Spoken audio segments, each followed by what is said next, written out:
এফালে চাওক মানুহে মাছ চাছ ধৰি প্ৰায় ধান চান ভাঙি একদম চাওক অৱস্থা নাইকিয়া কৰি থৈ দিছে। ধানক কি আমাৰ ধানক আমি লক্ষী বুলি কওঁ ন, লক্ষী যিটো লক্ষী মানে গোটেই পথাৰখন ঘূৰি এটা কথা গম পালো একদম চাফা কৰি দিম, কাৰণ ধান বস্তুটো মানে বহুদিন ৰাখিব নোৱাৰিতো।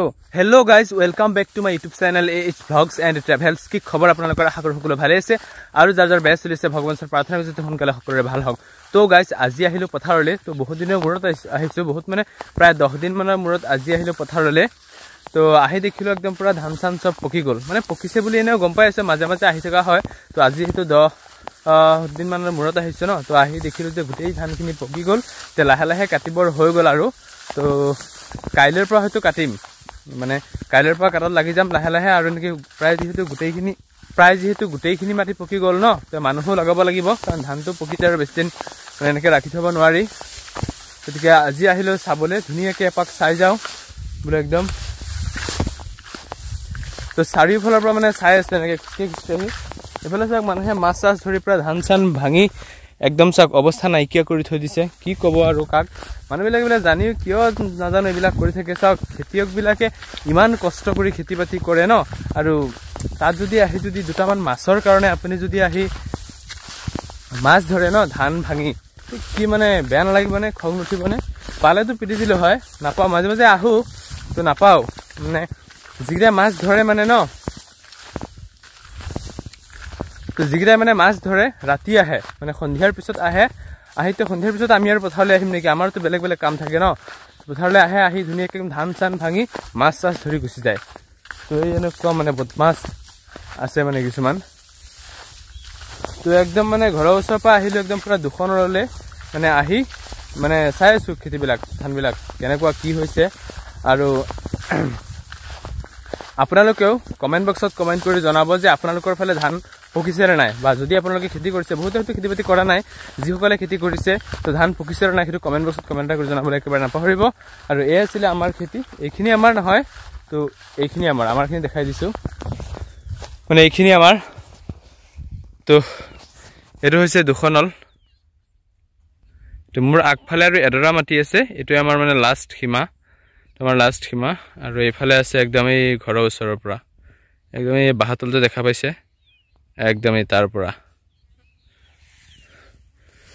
তুমি গঢ়ি যোৱা খাতাম পুৰুষীয়া কটাৰ যিডালে নাজৰি।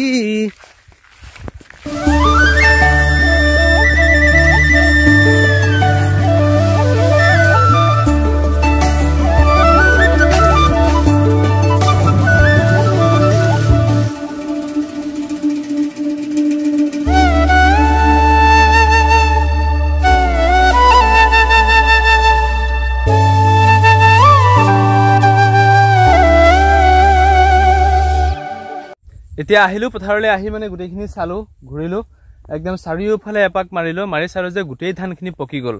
মানে এতিয়া কাটাৰ সময় হৈ গ'ল আৰু। তো কাইলৈৰ পৰা আমি লাহে লাহে কাটিম আৰু মানুহ চানুহ লগাই দিম। কথা বতৰা পাতি আছোঁ মানুহৰ লগত, তো আহিব ৰিচেণ্টলি 2-1তে। প্ৰথমতে আমি লাহে লাহে আৰম্ভ কৰোঁ, তাৰপিছত লাহে লাহে মানুহ লগাম আৰু 3-4 দিন যাওক, তাৰপিছত একদম মানুহ লগাই দিম, পূৰা একদম চাফা কৰি দিম। কাৰণ ধান বস্তুটো মানে বহুদিন ৰাখিব নোৱাৰিতো, মানে পকা ষ্টাৰ্ট হ'লে একদম গোটেইখিনি মানে একেলগে পকি যায়। তো এতিয়া দেখিছোঁ এতিয়া যে মানে ধৰি লওক মানে একদম প্ৰায় 96 প্ৰায় ধৰি লওক 96 বা 97% পকি গ'ল, আৰু 3% হয়তো মানে অলপ ক'ৰবাত অকণ বাকী আছে।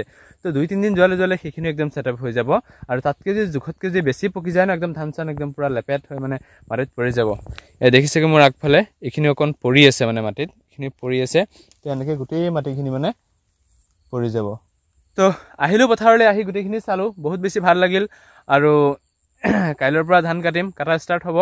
আৰু আপোনালোকেও ধান কাটিছে নে নাই, যদি পকিছে, যদি কাটিছে, যদি খেতি কৰিছে, তো কমেণ্ট বক্সত এটা কমেণ্ট কৰিব, বহুত বেছি ভাল লাগিব।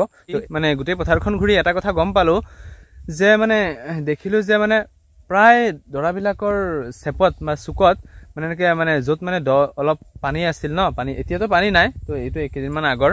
তো মাছ যে ধৰিছে, যিকেইটা মানুহে সেই মাছ ধৰিছে, মানে একদম ধান ভাঙি একদম মানে ক'বলৈ গ'লে অৱস্থা নাইকিয়া কৰিছে। চাওক দুটামান মাছৰ কাৰণে। চাওক ধানক আমি লক্ষী বুলি কওঁ ন, লক্ষী যিটো লক্ষী মানে যিটো নহ'লে আমি জীয়াই থাকিব নোৱাৰোঁ।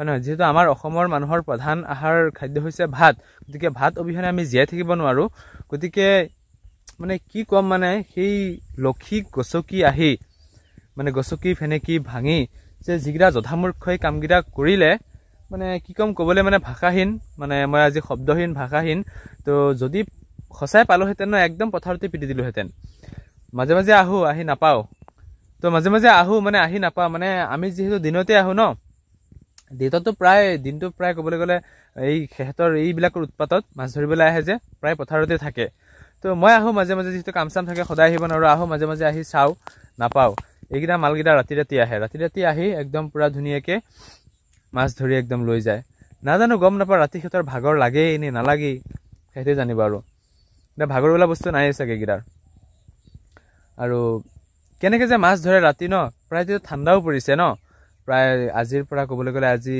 প্ৰায় 15-20 দিনৰ পৰা মোটামুটি সৰু সুৰাকৈ মিহিমিকৈ ঠাণ্ডা দি আছে এতিয়াতো অলপ বাঢ়িছে ন এই ঠাণ্ডাত ৰাতি কুঁৱলী ফালি কেনেকৈ আহি মাছ ধৰে এইকেইটা জীৱ নে কি আপোনালোকে কমেণ্ট বক্সত জনাবচোন যে জীৱ নে কি মানে কি পালেতো সঁচাই পিটি দিম একদম মানে সঁচা কথা কৈছোঁ একদম মানে অসভ্য এইকেইটা তো ঠিক আছে হ'ব আজিৰ এইটো আছিল ভিডিঅ' তো চালোঁ গোটেই পথাৰখন দেখি ভাল লাগিল যিহেতু চবৰে ধান পকি আহিছে ন এতিয়া খেতিয়কৰ মনত এটা আনন্দও হৈছে যিহেতু এই কেইমাহমান খেতিয়কৰ কাৰণে অকণমান মানে হেৰি আছিলে অলপ মানে এটা দুখৰ দিন আছিলে বা অলপ ভাৱনাটো নাছিলে এতিয়া যিহেতু ধান চান কাটিব লাহে লাহে মাঘ বিহু ধান চান কাটিব ন লাহে লাহে মাঘৰ বিহু আহি আছে তো মাঘৰ বিহুটো একদম ধুনীয়াকৈ উদযাপন কৰিব চবে একদম পুৰা খানা চানা খোৱা হ'ব পুৰা এতিয়া মানে ধান চান কাটিবলৈ ধানটো কাটোতে প্ৰায় 10 দিন নালাগে প্ৰায় এসপ্তাহত ধান কাটা চাফা হৈ যাব এসপ্তাহ 10 দিন আৰু কেইদিনমান লাগিব নিয়া তাৰপিছত আৰু কি চাব মানে খানাই ক'ব নে কি ক'ব তো এইটোৱে আছিল আজিৰ এটা সৰু সুৰা ভিডিঅ' যদিহে ভিডিঅ'টো চাই ভাল লাগে লাইক কমেণ্ট শ্বেয়াৰ কৰিবলৈ একেবাৰে নাপাহৰিব thank you so' much love you all